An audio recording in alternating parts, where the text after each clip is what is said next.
Hi mga moms! So, galing na ako kanina sa doctor. And nakuha ko na yung result ng aking dugo for my sugar o yun sa aking diabetes. At nagpa-check na rin ako sa aking tenga kasi maaaring yun na rin daw yung cause ng aking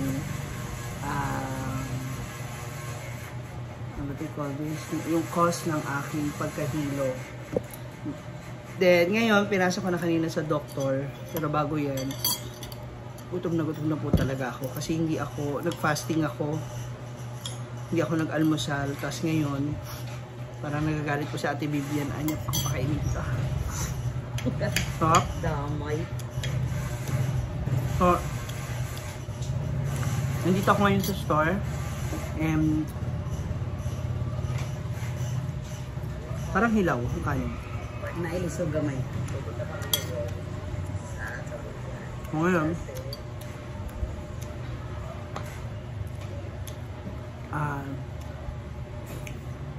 nabasa ng doktor yung aking result. Negative ako sa diabetes! Yes! So, pwede pa ako mag-coke at mag-kanin. Charot. Hindi, ano po, negative daw po ako sa diabetes. Pero sabi nga ni Doc, 106 na kasi yung normal. So, yung bilang ko is 113. 113. So, so kailangan pa rin daw magbawas. Kasi syempre, baka mag-trigger, tumaas yung aking sugar. Yung cholesterol ko mataas siya. So, binigyan ako ni Doc ng 2 months na gamutan for my cholesterol. No. And, higit sa lahat, base sa aking ihi, kaya ako nahihilo because I am positive with UTI. So, kailangan more tubig, more cleansing, tsaka bagay akong buko. Nag-duty na ang trabahante. Akong balihon. Akong balihon. Yay! Nag-duty na ang trabahante. May hotdog ata. Ilan? Isa lang. Ano nangyari? Regarding sa ear ko, clear naman, medyo reddish lang. Medyo mamula-mula lang yung aking tenga. Pero wala naman daw damage. Sabi ni Doc, may nireseta siya sa aking gamot. Doc Flores, thank you so much. Otic drops. Otic. So, 3 times a day, umaga, tanghali, gabi, 30 minutes dito, tapos 30 minutes sa kabila, nang naka-side muna. So, hindi ako tumatayo. Kasi I have to do na nakagano ka muna hanggang daw sa ma-absorb. So, yun. I also have my medication for my cholesterol. That is for 2 months. More cholesterol. Anong sabi ni Doc? Once a month, magpa-check daw ako ng aking sugar para sa ganon ma-detect na ano ba, mabantayan, ma-monitor yung sitwasyon ng aking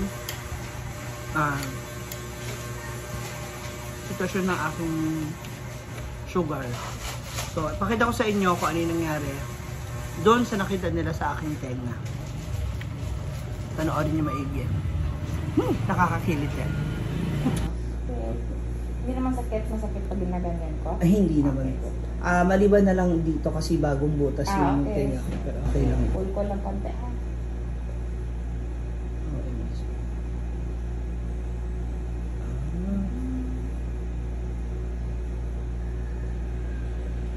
So that's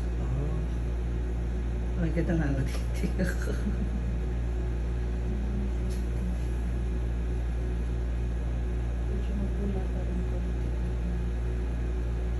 Okay lang pa pinch yung nose muna po. Tapos? Yan, tapos swallow po. swallow. Ayan. Okay. Intact naman yung tympanic mo. Okay naman po. Buti ngayon may ganito na. Parang I remember nung huling ganito ko nung bata ako. OMG, ayun, meron ako mga ano.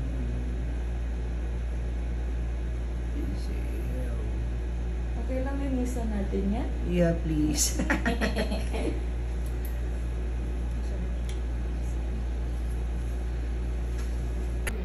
So ngayon daw, nilinisan ni Doc yung tinga ko. Nakita niyo yun? Ang dumi, no?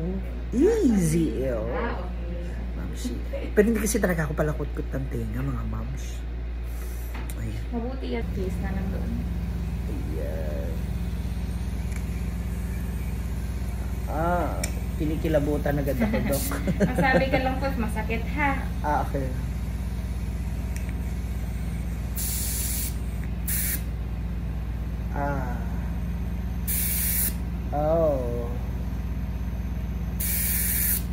Sarap ng feeling. Ito? Hindi, ang sarap ng feeling. Okay.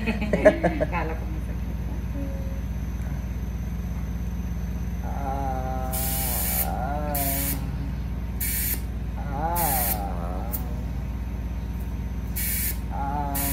Sarap. Unti-unti lang para hindi siya. Okay lang ba, Doc, yung buhok sa tenga ko? Natural defense, ano yan? Yun nga, din po yung inaano ko. Sabi ko, ang alam ko okay lang yan kasi sa ilong natin may buhok din, di ba? So parang feeling ko yun yung sa sala. Yes. Di ba? Sabi ko sa inyo, tinatawanan kaya nila ako dyan, nila Brenda. Kasi daw, madami. Kapal daw ng buhok ko sa tenga. Ang sarap pa nga, ma'am. May nakita bang abnormalities, Doc? Wala naman na. Medyo reddish lang siya. Meaning? Ayun. Nararamdaman ko yun. Oo. For the second time na.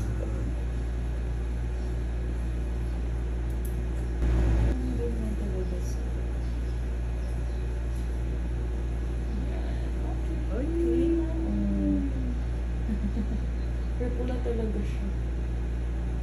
Hindi siya masakit, ma'am. Hindi. Ano kaya yan? Baka din sa yung palagi sa swimming din niya. And then sa stress mo din. So, thank God, ayan, nahanap na yung cause ng aking pagkahilo. So, hindi po ako high blood, no? Regarding my cholesterol, so kailangan ko lang siya inumin for 2 months. Regarding my sugar, it's high a little bit. Huh? It's a little bit high. Hindi, pero hindi ako diabetic. So, isa yun sa mga good news. So, okay ako. Nare-relax na ako. And sabi ni Doc, maring isa sa mga cause din ng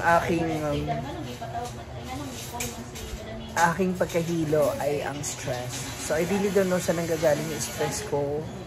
Totoo bang stress ako? I really don't know. Hindi ko po alam. Basta sa ngayon, at least, medyo kampante na ako. Kampante na isip ko, no, regarding may sakit. Kung saan nanggagaling yung hilo ko. Meron akong eye drop. So, yung gamot na lang para sa cholesterol ko, yung bibili ko later. So, maraming salamat kay Doc Flores, dyan sa Rever Medical Center o Hospital. Maraming salamat po.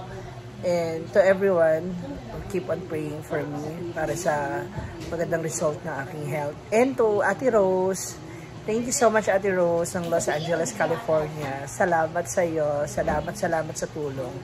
So, to everyone who's watching right now, again, health is wealth.